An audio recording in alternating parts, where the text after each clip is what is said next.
I'll do it again. Let's do it. Welcome to another episode of Velocity Chaos!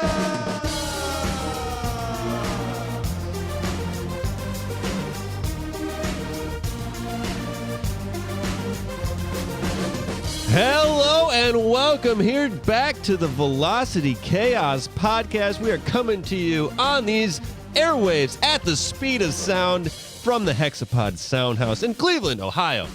My name is Luke. I am joined here by my wonderful co-host, Nick. Hey, Luke. Oh, man, it's good to be back in the saddle with y'all. It is. It's especially good to be back in the saddle with DJ Better Late Than Never. You know it, buddy. Thanks for having me back, man. Always on time over there. Luke, tell us what's going on in the show today. Oh, what do we got? I got to get something off my chest. I got to get these chest hairs out. Yeah. Then you got something we got to see. This looks like some sort of weaponry. And then I got a word. Perfunctory. I don't know if you know what that means. Perfunctory. Yeah. I'm tickling, tantalizing the thinker. I'm going to make a really bad guess.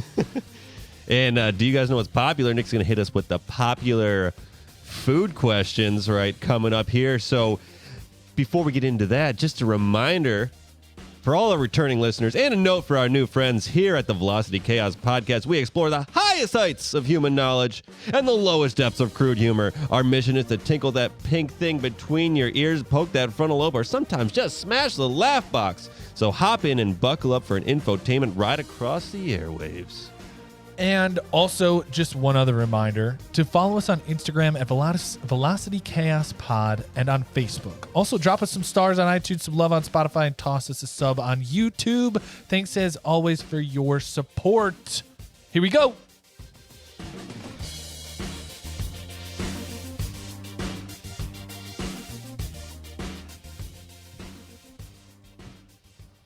Guys, fellas, you see this? You see this? Oh, You see yeah. this? You see this taco meat here? You see this watching on YouTube there? It's not much. It's hard to see. I gotta good up to the cameras. Anywho, just believe me that there's a little bit there. I've had alcohol before. I've tasted the spirits. I got some chest hair that I gotta get off. Get it off. GPS. I am up to here with GPS. Okay. It's okay. Okay.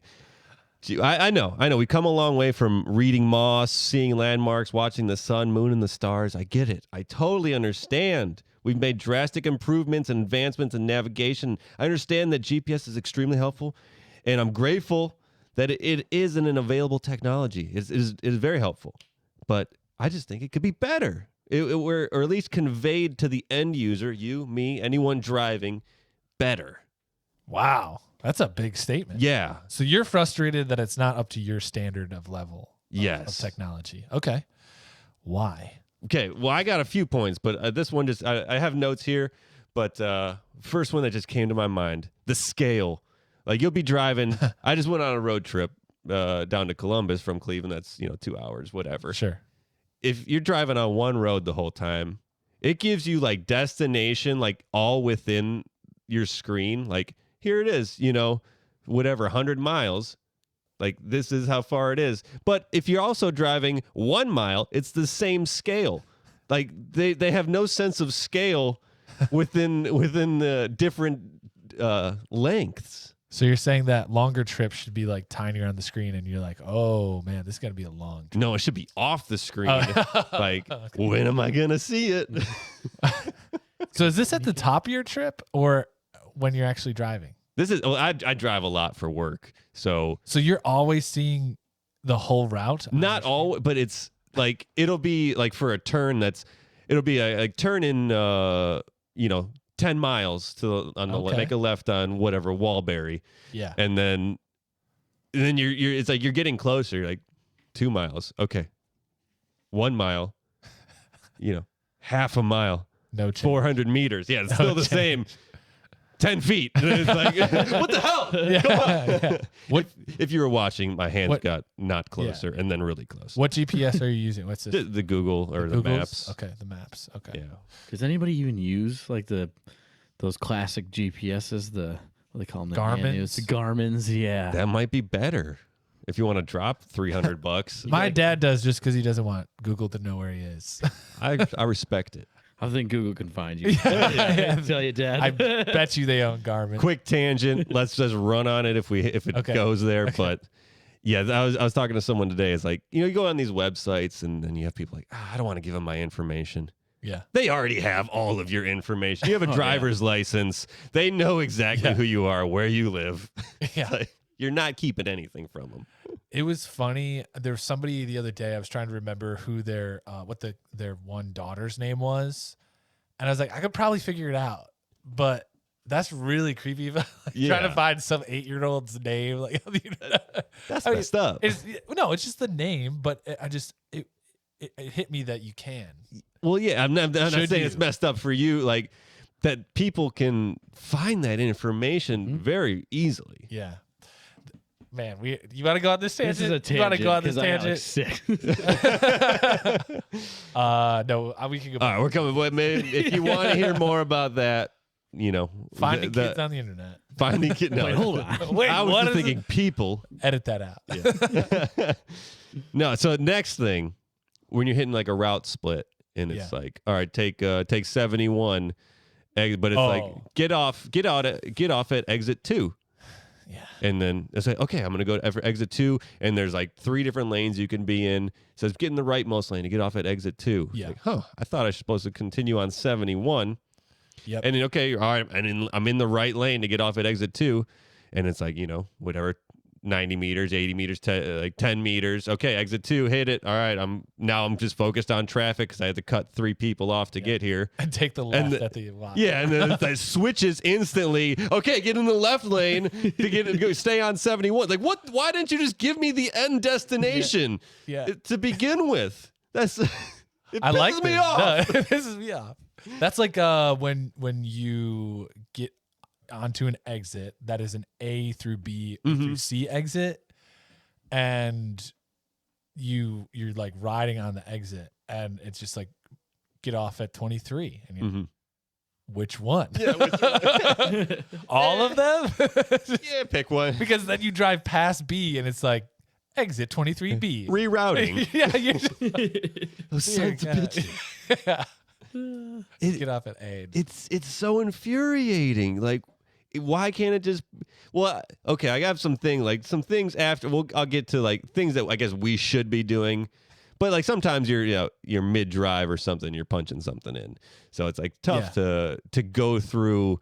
Because I think everyone, maybe you should look at all the list of directions before you leave. Yeah. Just to get it in your head, like, okay, so I do have to take 71. I'm not getting off at exit 2. I get it. I mean, you don't use GPS almost ever. You look at it at the top and then. I used to memorize it because I would ride motorcycles all the time. But Yeah. I just recently got hip to like, I'll finally be like, all right, hit the start button. And like, because I've been driving out of town, so I'm like, all right. So like literally in it's 2022, I'm like, all right, I'll hit the start button. I'll let it talk to me because I finally trust it. I'm like, all right, I'll let it trust. But then this morning I'm going to work and I'm like, I'm trying to get, we find these obscure parking structures, whatever. But like, it's always so abrupt, but it has like, Google always has a cop out. Like it always knows where it's going until it doesn't know. And then it's just like, turn right. And I'm like, that's a pizza pan. That's no way. My bad. They should at least, I'm with you. They should at least be like, look, man, trust me. There's this little sketchy road, but just take it. It's going to go where you go. Like then I'll be like confident. No, they're just like, turn right. Yeah. No. And then now you're DJ better late than never. That's a sheep path over there. I just saw a shepherd walk down. Yeah, he's cool. He's cool. We're in Ohio. Who has sheep in Ohio? We're a corn state. All right, let me ask you. Are we getting into diagnosing your problems yet? No, I got one more. That is where I will come in. I mean, and we kind of touched on this a little bit, but GPS is making people stupid. This is a good point. It is. If you pointed somebody a direction and said, what direction are you facing? Even if it was like true, just straight up north. Yeah. I don't know if they would even be able to come close. No. I mean, general observation of just, I have a hard time sometimes. I mean, if it's high noon, then like, yeah, that's tough. But like, if you can know like Or morning, in the late, or late evening or something like in the wintertime when it kind of just jets across the horizon. I understand, but still, that's kind of a general point. or just find your way to civilization. Like how many times you with your girl and it's like, I don't know where to go and pull the GPS. I was like, I'm going the right way. Yeah. Like, I'm figuring it out. I'm a man. I have a sense of direction. We have a built-in magnet in our duodenum Yeah. that tells us where we're going. We like to think that. Can I get one of those? We can't get any more lost. I was. So what's the Yeah, problem? So let's just keep driving around. Yeah. I was on a bike ride yesterday, and I went way out, and my phone was almost out of batteries because I was jamming to some Spotify, some late 90s classics, Smashing Pumpkins and such. Nice. Everyone on the trail hated me because they were all just like, birds, frogs. There goes my hero. They're ruined. Sunday afternoon ruined. Anyway, I was way out there. I was losing my battery, and I had that moment in my head where I said, how am I going to get back? And I said to myself, Nick, you're 10 miles away from your house. You don't think you can find your house being 10 miles away? I mean, I had a real moment, and not that I was scared, but it was like a kind of like smack on the head of like, dude, like you're 10 miles away from your house. You saw your get up reflection there. in a puddle. Like, look at you. Yeah. You're a man. Talking to yourself with a beard. You're a man. You have 2 wheels, 2 legs to pedal those wheels. Yeah. You get on that bike and you get home. So I did, but it's funny. I just rode the towpath all the way back. That's how you got there, right? But it's all true. If I don't know, there are different types of people out there, but people who are a little more observational, they kind of ping landmarks. I feel like. Mm-hmm. Do you ever do this? You ping landmarks. Yeah. Not everyone, but if you drove past it again, your brain would at least say, "I think I've seen this before." Mm-hmm. So I think, especially if you're within 20 miles of your house, you should be able to get back on your own without a GPS. Yeah. Well, that's like I went and helped my wife yesterday with an event she was doing, and it was basically I've mapped out the easiest way. Like I took it, followed GPS on the way there, but I was like, okay, Circle K on this corner, make a right. Yeah. And then the location's on this street. Cool. I'm driving back home. I'm not using GPS. Nice. Circle K, make a left, back on the road. Like That's your bam. brain mapping it, and Yeah. you want to do that. I like that. Go out with the map and then try to get home without it. Yeah. That's a good idea. I would try that. Yeah. If our listeners out there ever try this, go plant yourself somewhere, turn off your GPS, let us know how long it took you to get back to the Yeah. same route. If you don't That'd get be back, you did not hear it here from us. Yeah. This was not our idea. I didn't say throw your phone out the window. Yeah. I said just turn off your GPS and try to get back. But yeah, so before we wrap this up, so there's people now that like they'll go the same place 20 times every single time they'll use the GPS. Yeah. Like really, it should be 2-3 times max that you go somewhere and be like, oh, okay, I know how to get there. I'm an efficiency junkie, so I'm just always looking for like the fastest way, which is funny because it's kind of a myth. Yeah. It gives you the most direct route, but I was going downtown and I was in traffic and I just cut out down a side street that I knew from living down there and just do, and I was like, boom, I was there. Even though the map was like, no, go back, go straight. So yeah, I think you got to kind of know the little tricks of the area too. Yeah. And it's just to kind of wrap it up, a little closure on this. But yeah, like I was saying, I guess people need to read things before, know it before. I guess the good thing of GPS now that it's all integrated, we're all connected, is that there's a traffic jam here. Sure. Okay, now I can take. There's a radar gun here. Yeah, there's a radar gun here. Nice, thank you. Good looking at it. Yeah, or I could take the spur, go around, and save some time. Yeah, like that is helpful. But like I said, there's those few things that I think could be better. Let me ask you: do you ever swipe the top of the map when you're driving? Do you know about this? It'll give you the steps ahead if you swipe over. What? Ooh. Yeah, It's like a secret menu item. Yeah. No, it's just like the green part at the top, and it's giving you your next direction. If you want to see like the next 3 to avoid some of those mistakes, you can swipe across the top, and it goes, oh, it is, the exit 23B. So that is something that I've learned that it's invaluable. You really want to have your phone mounted up high somewhere so you can just go accessible. Yeah, but you can actually look so you don't make the wrong turn. So see, something these are helpful things that they should have. Something to try. Well, they do have. I mean, that just reminds me, because that point you bring up, it's like, it's just very interesting that they have that in there. But you know what else is interesting? This product. Yes, that's right. This product is that product of yours that you love. I remember the first time I used this product, I knew I was going to be hooked on this product for life, or until that product makes us a better offer. This product feels like home, safe, familiar, and smells just like you remember. This product doesn't have all the excess frills that product has. This product is streamlined for efficiency and results. Make sure you get this product today by using code VCPOD20 for an extra 20% off at checkout. This is not an actual product, service, or idea. Just in case you thought it was, it is not. There is something out there with the same name.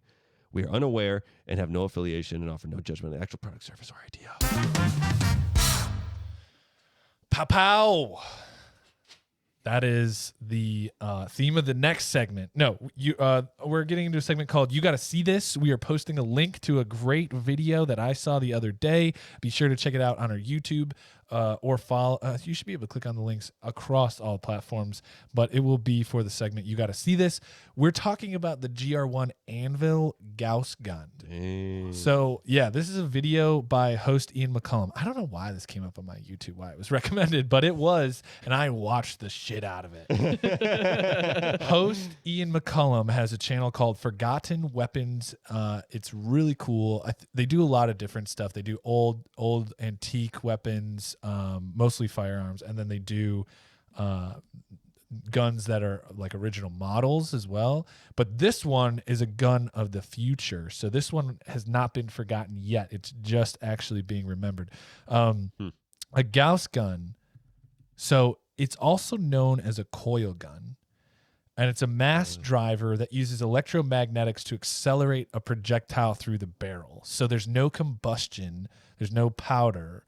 It just essentially like has coils along the barrel, and as the bullet moves through, or as the projectile moves through, it like activates the powerful electromagnet and fires it out the front of the gun. This is Top Thrill Dragster of guns. This is Top Thrill Dragster of guns. This is What? Buckle up, ba-boom. Does whoever the operator of the gun have to say that every time before he shoots? Please keep your hands and arms inside the shell at all times. Yeah, I wish Ian McCullum's like a really nice guy, but he just was like, this is just so neat. This is so neat. He's a great guy. He's really nice. He's got the ponytail. He kind of reminds me of you in a lot of ways. But anyway, great host of this show. Gives you the full breakdown and then goes out in their range and actually like fires it at a target. So it's really cool. But the thing I brought this up for was so weird is that it's a small company called Arc Flash that is building these, and they essentially built this from the ground up. So it's all like custom, like robotic printed material. Everything is custom developed around the gun. So it's not like a typical just metal, a big honking Magnum that's just like, oh yeah, this is a killing machine. It's actually like an insane piece of technology that is so weird to me.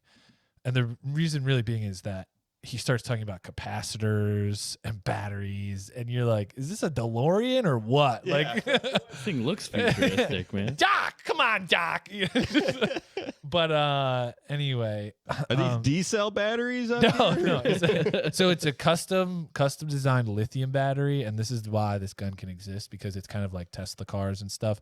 Lithium batteries have just come such a long way that they hold so much power. Okay. And so he's like pointing out in the video that like the batteries you can't dump power out of batteries very quickly. They're more like a long draw. And so what these capacitors do is take energy out of the battery and store it. And then they have a release, like electronic release. And it's just like, that's what gives you the quick, because that bullet is moving so fast down the gun. The coil like has to activate not before, but when the projectile is starting to pass through it to continue the acceleration. So did you, when we watch this, when we see this, Yeah. I'm just curious right now, is this like a musket where it's like, it's got to light the fuse and then it's like, you're still aiming, it's like, or is it like instant, like, So like this is what's really cool. This is, okay, so let's get down into it. Because like the other thing that like really blew my mind, I'm getting such a fanboy. It has all the bells and whistles on it. So it has computer readouts and screens and knobs and all this crap that you can custom the weapon to fit what situation you're in. This is a very alpha type gun. It's not in its beta. It's not even Okay. range worthy, right? They have a lot of kinks to work out. But the crazy thing is they have like temperature readouts on the gun because every time the gun goes off, or it is a Gauss rifle, whatever, it creates heat in the barrel of the gun because it releases like all that energy in there, and it could get up pretty hot. Like I think it was like 70, 80 some degrees in the barrel. It gets hot. Yeah. But as you were saying, it looks straight out of Gears of War. Like it is a honking thing. It's 8 or 7 capacitors on it. So there's 2 like in the stock, and then the rest are in the barrel. So it's got this squareness to it. It's not like a sleek rifle. It's like this huge thing.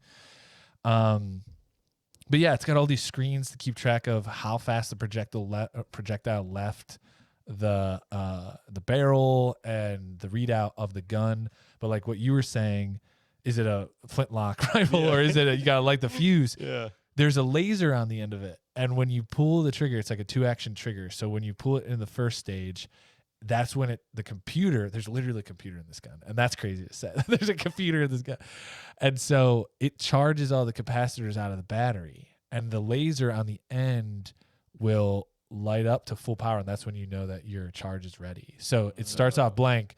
You get a little beat on it, so you get an aim, and then it charges, and then full laser. You fire it out. It's like a portable camera here. You do the flash. It's like, yeah, wee. yeah. I wish Ian McCullough was like doing that when he was firing it on the range. That would be so cool. But he would just be like, and just a moment. Here we go. That's the other crazy thing. It doesn't make a noise because there's no combustion. Yeah, there's no compressed directed explosion. What are you shooting? You shooting like paper clips? Literally Marshmallows. Darts? You're shooting.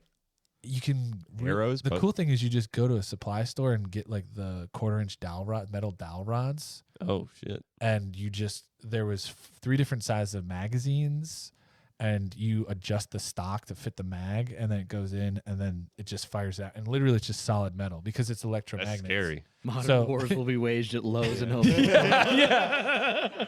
We need some ammo. Oh, there's a Home Depot over here on 23B exit. Oh, shit, we passed it up. Goddamn. All the rednecks are at Farm and Fleet. Yeah. I get these cheap ones at Harbor Freight. yeah. Those aren't good enough, though. You got people just like shooting out like spears of metal just through these giant coil cannons. That's a 3/4-inch pipe. People just getting skewed on rebar, just flying out over the battlefield. Or do they just get like a handful of ball bearings and like dump them in? Oh, There you go. Taking that to the zombie world, man. it's like paintball guns, but just with metal beads. Damn. But so the interesting thing was, just to wrap it up on the segment, because I want to talk really quickly about some other stuff on it, but it had a problem with tumble. So as the projectile would come out, it would rotate because it's not a bored thing. Here's the interesting about a regular rifle. It's rifled, like it has the grooves in it that rotate around the barrel. The projectile actually never touches the wall of the barrel of the gun because it's I can relate. Yoicks. Gonna have to edit that one. That's why it comes out with so much velocity, chaos all over the place. Jesus Christ.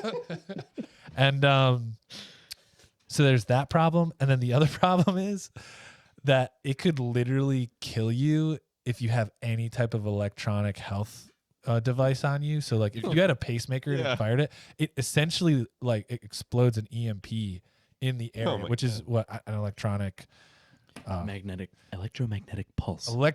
This guy. Nice. DJ, better late than never. A little late, but you were there. Oh my god. Okay, assassination attempt is like, okay, I'm gonna be this guy's bodyguard, but you're not his bodyguard, and you're like, all right, who do you want me to kill? And you're like standing right next to him, and he's got a pacemaker in, and then you just shoot that thing, and he dies. You just shoot it in the air, and it just goes. Yeah. Phew. And everyone's like, "What was that?" And the guy just falls to the ground. Wasn't me. I was pointing that way. The gun was pointed up there. I don't know what you're talking about.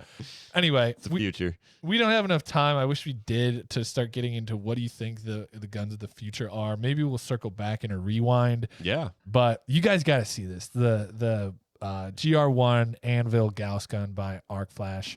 It's a cool video, and I give a lot of credit to Ian McCullough. I'll probably be back mostly just for him. He's a nice guy. does a good job explaining everything, and just likes technology. So go check that video out in the links around our video. Oh yeah. So, well, you take care of this next segment, even though it's mine. I'm gonna go watch that video real quick. Okay, So, what do you guys Googling. think perfunctory means, or do you know what it means? This is great because I know what this word it means, like in the back of my head, right? We've all heard it. No. You've never. I don't know what I don't tangent know you're what on. you're talking about. I've heard this word before. I feel like it's a word I should know. I've seen it in a lot of books, but I couldn't tell you what it means. And so I'm hoping like there's a lot of other people out there who are scratching their heads on the tip of their tongue, but give it to me. That's Or do we got to DJ, guess? Better late than never. What do you got? I don't know. I mean, this is one of those like pump fake words, you know? Maybe. Like it sounds like one way, it sounds another. But I think this is like a German word for shenanigans. Does this mean to come before or preemptive or something like that? It is per, not pre. Perfunctory. Ooh. He thought he was. I thought I might have misspoke. Perfunctory. Okay. It's a factory where the funk is made. No. Let me use it in a Per sentence. person, per worker. Yeah, I'll use it in a sentence. You guys let me know. Funk volts in the capacitor. The word Luke is asking Nick and DJ, better late than never, if they know what it means, is perfunctory. No, okay, I'm just kidding. Oh my god. Is that being perfunctory? No. So the way Luke prepares for episodes is rather perfunctory. Ooh. Oh man, this is a good way of running this segment. He's gonna whittle it down. Okay, so all right, it's perfunctory. Well, we know you do it at the last minute. So does it mean late? So it's definition 1. So it is an adjective. Okay. So characterized by routine or superficiality, mechanical task or something that's basic. So like monotonous work, you're gonna do it just routinely. Like, and then the 2, which I think is more important, is lacking in interest or enthusiasm. So it's This is like when you study for your segments before the episode. Gotta do another episode. Like, Jeez. nonchalant, like no effort, apathetic, casual. Here's some gosh. disinterested, Whatever. incurious. Antonyms: concerned, interested. So I hit you with those ones. Okay, so this is it's kind of like apathetic. Yeah. Okay. Yep, that was synonym number 1, just because it's. I was listening. Yeah.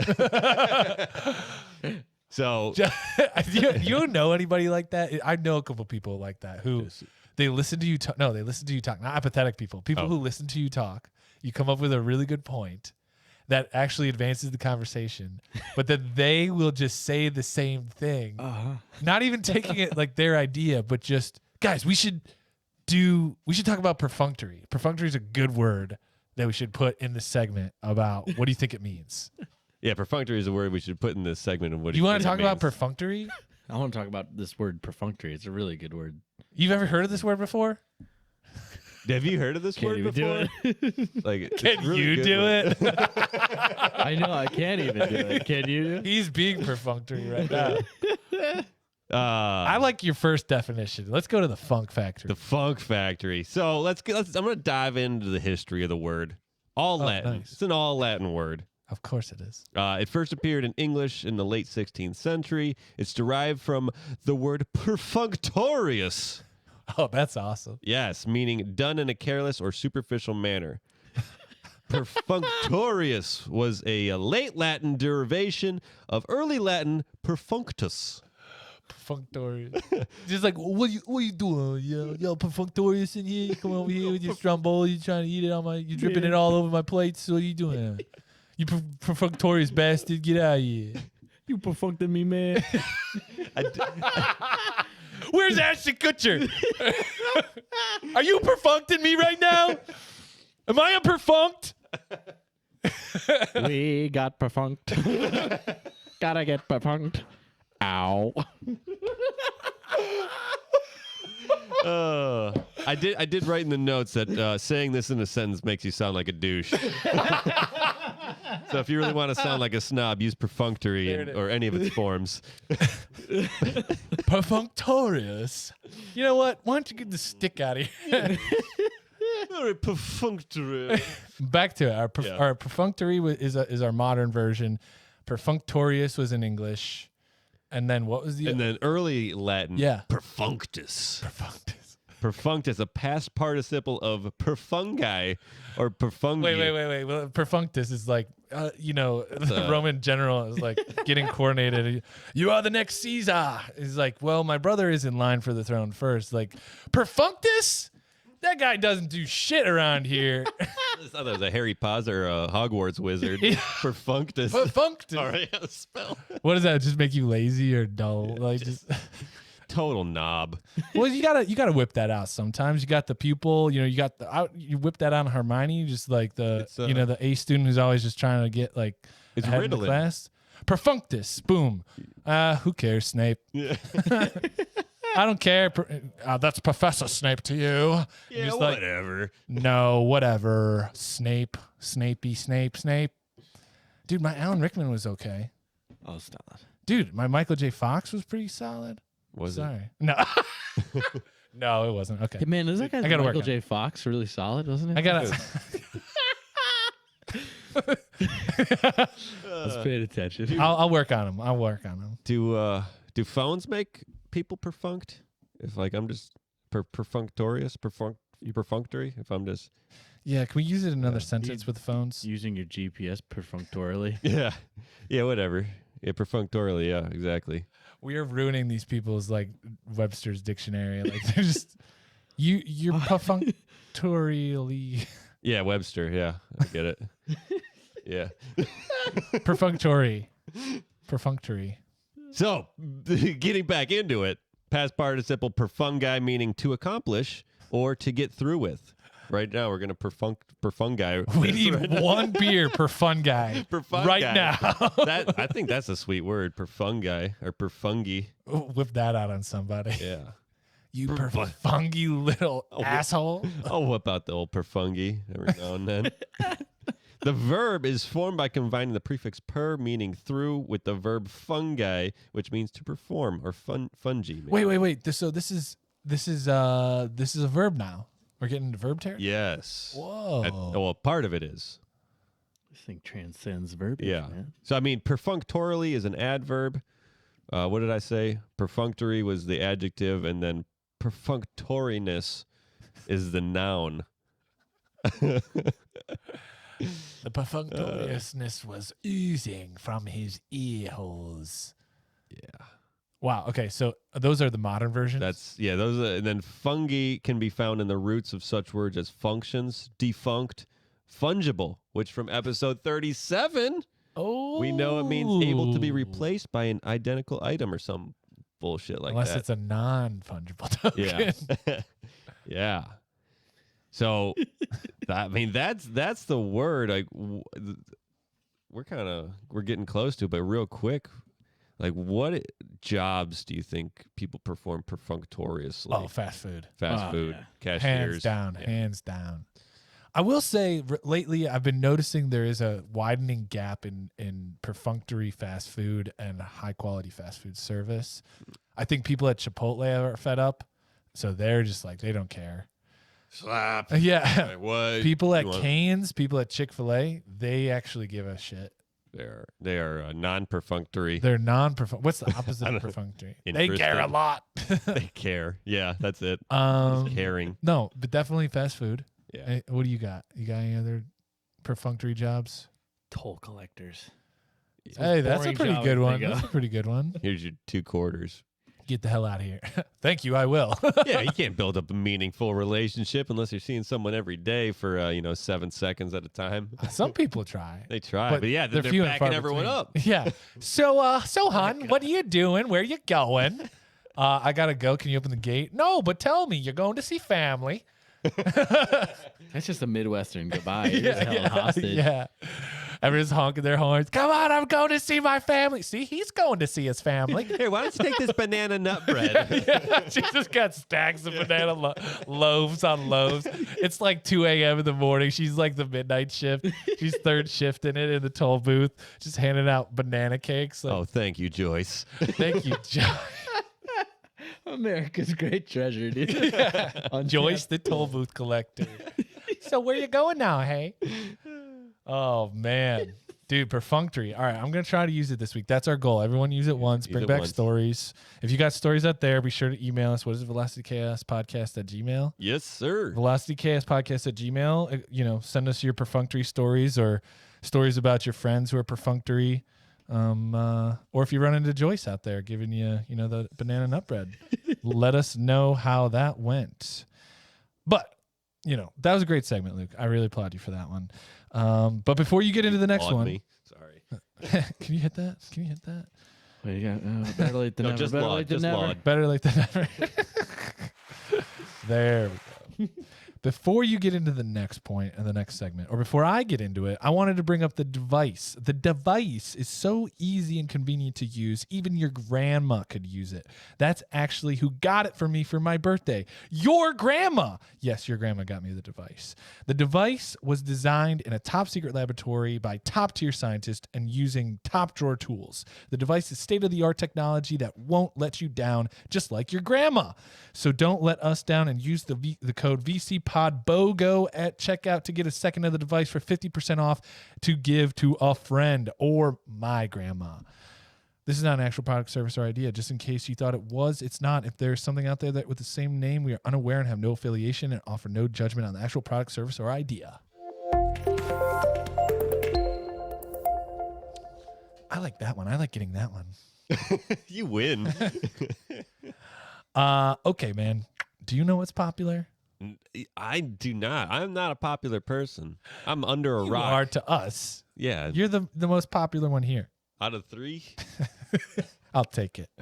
Just Can I 'cause get that applause again? You guys know my name makes me popular. Okay, so I narrowed this down.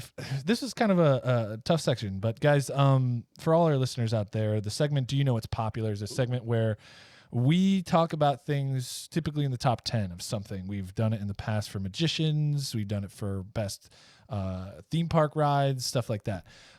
Today, we are going to talk about the most expensive restaurants. Now, this is a big category. So what I did was I found an interesting article that breaks down the countries with the most expensive Michelin star plates. Okay. So on average, these are the countries where it will cost you the most to have dinner, like a full meal at a Michelin star restaurant there. Okay. So these chefs or restaurants get tires, is what I'm. They bring out your food on a tire. I got it. Did you ever? I always wondered about that. It's got to be one of those freak things of the global economy of just these guys are just tire guys. They're like, what would really, advance our brand? If we just rated every goddamn restaurant on the planet. That's genius. Yeah, I like. That was the internet before. I mean, they were the prototype for Yelp. Yeah. This place sucks. Negative stars. We like driving here. We gave them a star. You know how we our got to tires. this restaurant that we just rated 1 star? On Michelin tires. Hey, Jack's getting into restaurants now. He's rating steaks. This guy. Stick to rubber, you moron. And they're only doing 1 star, not 5 stars. And if only your mother put a rubber on when she had you, goddamn. Oh. So you can run and tell that, homeboy. So Sleeping on that one. So, yeah. So I'm gonna cut through the bottom list, and then we're gonna get into the top 5. Okay. Yeah, something's probably named after a spice, I'm guessing. So this will help you. No, Saffron. these aren't the restaurants. Oh. These are not the restaurants because it would be possible for you It's guys to dishes. guess. Because I know you guys just eat Okay. McDonald's. So Yeah. no, these are the countries. The countries that it costs the most to eat at a Michelin star restaurant. Oh, So they've I taken like all the this. Michelin stars in that country, averaged the price of the meal, and that's the list that we're looking at right here. Okay. Okay. There you go. So and it also give you ballpark, right? The bottom 5 coming in at number 10, Italy. Shocking. $225 a head Damn. to eat it at an Italy Michelin star restaurant on average. Next up the list at number 9, Switzerland, $292. Ooh. Can I just So, say something before? Yeah. I don't think any of this stuff is worth it. All right, go to Australia. No, this is like you're doing this worth it, but expense like okay, maybe just pick one to eat at and you can be like, okay, I've experienced this. I've paid a ridiculous amount for food. I'm good. That's just the person I like. I'm more of quantity over quality. If I'm not eating at a Chinese buffet, I'm not happy. If I'm not paying $12.99 for it, I'm really not happy. Yeah. Just give me 50 chicken nuggets. Just give me 50 chicken nuggets. This box pizza isn't big rolls. enough. All I'll be right, just as happy as that $500 steak. I appreciate your point. I'm going to make it worse. Yes. So here we go. France, $300 plate. Okay. The Well, UK. that takes away my guess. The UK, $301 a plate. Of course. Just Yeah, like the somebody British from and the UK. French. Just they're like, you know what? We need we're putting a tax on all of our Michelin restaurants just so we beat France. When they left the Union, right? Yeah. China, $310. Really? Okay. 3 yen. Three Is this all with conversion? This is Okay. all English dollars, American dollars. All right, we're in our top 5. You want to take a swing? Okay. You want to just guess a bunch? Yeah, or do you I want guess a few. to? America. Okay. Bahrain. Bahrain. Oh. What's that? Oh, shoot. I can't. There's 1 star. There's a 1-star restaurant in Bahrain, and it costs $1,000 to eat there. I can't think of the What do name. they serve? Eggs that have been boiled and fermented for 20 years. Give me one. I'm doing a quick cheat Google. They couldn't even open the restaurant until like 2000. I can't even find it. What's that one? It's a tiny country that's not really a country, and it's only rich people live there, and it's just this. Singapore? No, it's this little coast. Maldives? I thought it was something with an M. Malta. Whatever. Monaco. That's the one. Not on here. Not on there. Never mind then. They're just like, we're too rich for Michelin stuff. Yeah. We don't allow those tires here. The peasant food. Okay. Any other Brazil. Brazil. India. I don't know. I feel like one of those All the saffron out there. yeah, they have you said it's the Michelin stars, so maybe it's if you have fewer Yeah. but they're higher priced, Got it, and they okay. got all those princes and stuff and You're playing the numbers royalty. game. Yeah. I like it. Okay. Those would be my guesses. The UAE. Or what's that United. crazy EA rich- Sports. It's in the Qatar? game. Is it Qatar? No, it's all the rich people. Everyone drives Lamborghinis there. It's like, Qatar. is it Qatar? Or UAE, yeah. UAE. Okay. United Arab Emirates Emirates. for those out there. Yeah. Yeah, I saw you Abu about to Dhabi. type that in. I'm checking Morocco. Or whatever we said. So you want UAE, Qatar, anything else? Yeah, Egypt. Egypt. Okay. She's like, no, come on. Luke's the only one who got one right. America. America, right smack dab in the middle at number 5. 1, 2, 3, 4, 5. Yeah. Should have just guessed that. Number 5. So then I can't believe you guys didn't pick this one up. Japan. And Japan, number that's what 4. I said. Oh yeah. You said Japan? Just after you said All it. right. Smart. Very perfunctory of you, just off the cuff. USA 313, Japan 322, coming in at number 3. Sweden Ooh. 327. This is Okay. grouped pretty well, I'd say. And then finally, top 2. Any other guesses? I said one earlier. Japan. I gave you a really big hint by just telling you. dang. Was Korea. No, close. One of them. Thailand. No, oh, you're getting closer to farther south, I think. Australia. Nope, too far. Okay. Number 2, Singapore Oh, 364 ahead dang. for number 2 slot, and number 1 slot on the most expensive country to have a dinner at a Michelin star restaurant on average, Denmark. Denmark. Ooh. The land of the Danes. 404. I want to know what they're eating over there. So yeah, I mean, it's really interesting stuff. I mean, I brought in a couple other things just for fun. Do you want to hear the top 5 most expensive restaurants to eat at? Okay. I like it. This is interesting. So Top 5 places I will not go. yeah. It's just so you can scratch these off your list. Although my wife will want yeah. to go to these at some. And you can be like- I'll just have the water. That'll be $300. Masa in New York City, Okay. $800 on average. a head. Jeez. Jesus. On average. So what's the So this is like the average. I think, Is this of their with or meal. without alcohol? That's a good question. That is a good question. Why don't you go and find out for us? Go scout it out. Come back. Azubu Katawaki in Tokyo. One of these restaurants, I think it's this one. That was number 3. That was $8.25. That was $8.25. Number 3. This is the one I think. Kicho Arashiyama Honten in Kyoto, Japan. I think they've owned that restaurant for like 5 generations. It's crazy. Huh. And there's one in New York. It's not on this list, but it is a 3-generation restaurant, and the daughter is currently running it.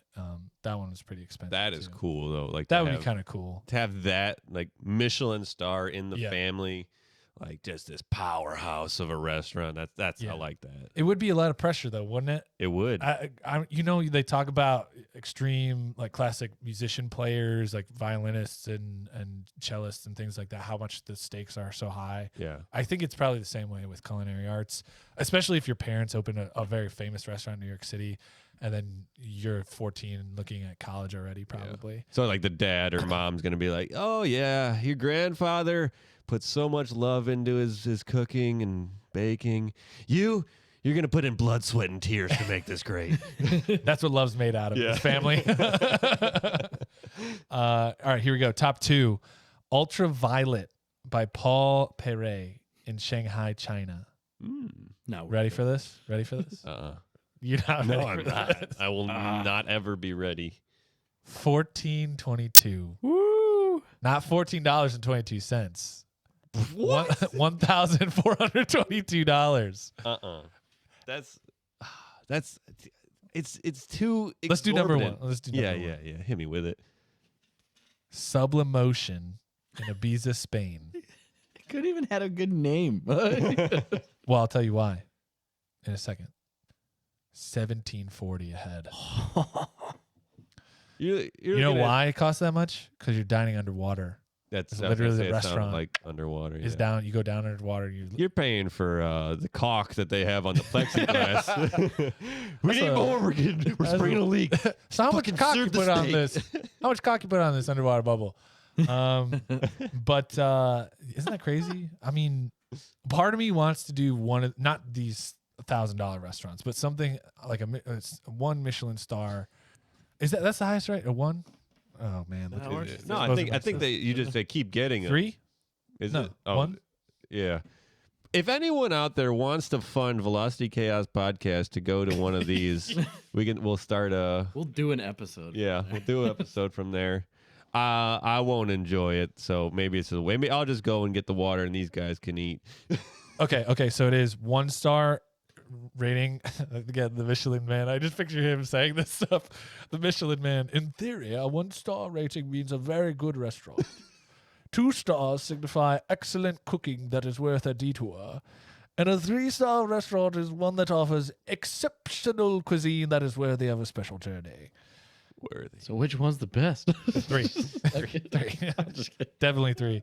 Exceptional. So one last thing. I know we're running over. No, you're I good. wanted to give you this one. Here's the cool part. Let's flip the script a little bit. Which country has the highest number of Michelin-starred restaurants? Do top 5, yeah? Japan. Number 2, Oh, I learned something. 413 restaurants with a Michelin star. China. At least one. China, number 7, still in top 10. America. Number 6, 193. Damn it! What was the one he said? Singapore. Actually, that one is all the way down at number 12 with 49. Oh, so they're that just was expensive. the. That's where this gets interesting, This right? is where it's a curveball. It's So- probably one on the list. So let's look Japan, because Japan is number 4 with like the most average. So that just Yeah. means overall they have 413, so they're the second most. Okay. So I mean, I'd have to say those are probably all pretty expensive. Yeah, They're all- we're getting to the per capitas now. yeah, per capitas. You're right. Yep. Or that's what the original one was, per capita. Keep trying for the top 3. I want to see if you guys can get it. Italy. Number 3, 363. Boom. Spain. They're not even That's- on the top 10. Oh, they're at the bottom. They're number 10 on the most across all of them, the average. You said Spain? Spain. Yeah. Spain's number 5. Ooh, we're just missing one. 112. Oh, You're actually missing 2. In the I top thought you 5. said Japan was. I thought you said top You got 3. Italy, number 3. Japan was 2. Japan, number 2. Spain, number 5. So you're missing 1 and 4. Give you a hint. They're in Europe. Sweden. They thought have that was up shitty there. Food. They probably have I thought just, you like, said a bunch of Sweden pickled earlier. herring. I was all perfunctory over Yo, here. check out this pickled herring. Like, how many stars would you give this? -10. This is gross. Did you already say France? I didn't say France. Say France. France. France in number 1. Nice. 632 Michelin star restaurants. Wow. That's biased. That's more than Japan by over 200. They must be from France. So all they do is cook in France. Yeah. All right, and then any shots at fourth? Still a European country, or do you want me to just tell you? It's kind of surprising. Denmark. No, good guess though. Germany. Number 4. I was going to The say Germany. The kielbasi. Kibasa. I wonder if they rate you on beer because like you go for just the brew there. Oh. Anyway, that kind of wraps it up for a little exploration of Michelin stars. I would like to have dinner at least at one restaurant with at least 1 Michelin star and see if it's really that worth it. But I don't know. Really quick, let me check. Cleveland Michelin star restaurants. Oh, Dante? Dante. Marble Room? Look at that. You probably already went to some there and didn't even know it. I did actually. See? There you go. Was it good? Was it good? Was it worth it? We'll report back on this. Yeah. But anyway, that was my Michelin stars. Nice. Don't be a hero, mate. You look after your mates, and your mates will always look after you. Yeah, cheers. Don't be a hero, mate. Well, don't tell that to 10 Cent Tom, because 10 Cent Tom is a hero. So, here we have going down under. Generous donation supports 10 Cent Tom's recycling dream. Oh, so I guess the person that donated is Tom's hero. So, heartwarming story. 10 Cent Tom, a 19-year-old that just wants to save the world one recyclable at a time. He wants to establish a new recycling depot to employ people with disabilities. Tom is just putting it out there, what he wants to do, what he wants to get done, help the people around him, help the world around him. Tom goes around collecting bottles, containers, and cans from homes and businesses and then exchanges them. He started this just as a means to reduce waste because he's a good guy, and then, but quickly felt that he could help on a bigger scale. Someone donated him $2,000 to 10 Cent Tom to help with his dream. And we know by conversion to US dollars, that's at least $7. That's a lot of dollars. That's a lot of dollars right there. US dollars. Yeah. So Tom, he's a real go-getter on the front lines, truly an inspiration to anyone that has a dream. And I'm just, I watched the video and read the article and everything, and it's just like just seeing people that go out and like, I want to make the world better. So what's Tom doing? You start with you start with your neighborhood, your community. You make your community better. Then from there, once you got that under control, then you go bigger. That's what Tom's doing, right? 10 Cent Tom. I like this guy's style. Yeah. Scale it up. That's cool. And I like his moniker. Very unique. Yeah. 10 Cent Tom. I mean, and that's the thing, like in life, when you're just going out your front door and seeing what the problems are, and the GPS is telling you one thing and you're thinking another, and you're just trying your hardest to be a good, decent person 10 cents at a time. And then these big head honcho Michelin people are coming out here with their fancy foods and their gourmet plates and 10 cents, and you just got your 10 cents, and you can't hang. You can't hang with these head honchos. But what you can do is you could be better than them, and you can do your thing in your 10 cent lifestyle, because in the end, we're all going to be getting shot with these rail guns that are electromagnetic, and that has nothing to do with food. It has everything to do with technology, and the technology comes from all the cans that you're bringing in. So you can keep being perfunctory in your life, or you can be a go-getter like 10 Cent Tom.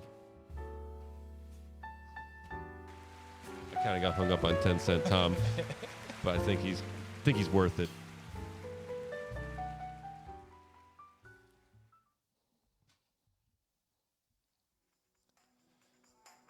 Shout out to 10 Cent Tom. We on that bandwagon right now. Yeet. But Recycle. I want to get you on a bandwagon out there, our listeners, our viewers. We are pulling into the recommendation station, which is the part of the show where we make sure you don't leave without a solid recommendation. We recommend food, we recommend ideas, we recommend books and movies and TV shows, really anything under the sun. We try to recommend it, something that we like in our life, or in this case, something that you're just addicted to. I love the Rush Royale app game. It is the Rush Royale app game. It's a strategy game that you can get on your iPhone or Android device. It is a fun game. It's a tower defense game. So you drag and drop little guys all over the map. They defend your tower. You compete against its PvP. That's probably the addicting part about it. I had this kid trolling me the other day. He was laughing in the second round. Thought I was all weak. Upgraded 3 times in the third. Boom. Smoked him. Changing tides. Can you send messages? Like, was he like doing smiley face laughing at you? Yeah, that's the thing. It is like a very PG game, so you can't send custom, so it's not very toxic, which is nice. That's good for you. I know you're a little sensitive. I am. But no, it's a really cool idea. It's developed by IT Territory, the developer. It's a great game. Easy menu, fantastic level of competitive play without being inundated with ads and paywalls. That's what I really like about it. Endless hours of fun without any type of gap in competition to spend money. And like I said, it's a puzzle and strategy game. If you want, I have a clan. So for all of our chaotics out there, if you want to join me, my clan is the Landers. I will let you in if you have no less than 1,000 trophies. So, Luke, I'm sorry. So I got to be good to get in the clan? Wow. It just takes a little while. Well, I'm starting my own clan called the Landers 2. The Landers 2. TOO. I like it. Yeah. But anyway, that's my recommendation station for the week. I hope you have some fun with the app if you so choose to partake. But more importantly, I want to thank DJ Better Late Than Never over here for being on time today. Hey, man. Thanks for having me out. It's been a great episode. Great to be back in the saddle. Good to be here with you. Good to have you out here. And yeah, we're having a good time. So anyway, thank you for joining us. We've just crossed 50 episodes. This is 51. We are excited to go for another 50. And we will see you along the way. Thanks for coming out. This is Nick signing off. And this is Luke signing off. Thank you guys for hanging with us. As always, like we say, grab your Gauss gun and shoot your Michelin stars. Have a good one. Thank you for tuning in to the Velocity Chaos Podcast. We upload new episodes every Monday and Thursday. Be sure to subscribe and rate us on iTunes, Spotify, or your podcast platform of choice. Interact with us on Instagram at Velocity Chaos Pod or on Facebook and YouTube at Velocity Chaos Podcast. We are grateful for your time and hope you enjoyed it here. Please tell a friend, and thank you once again.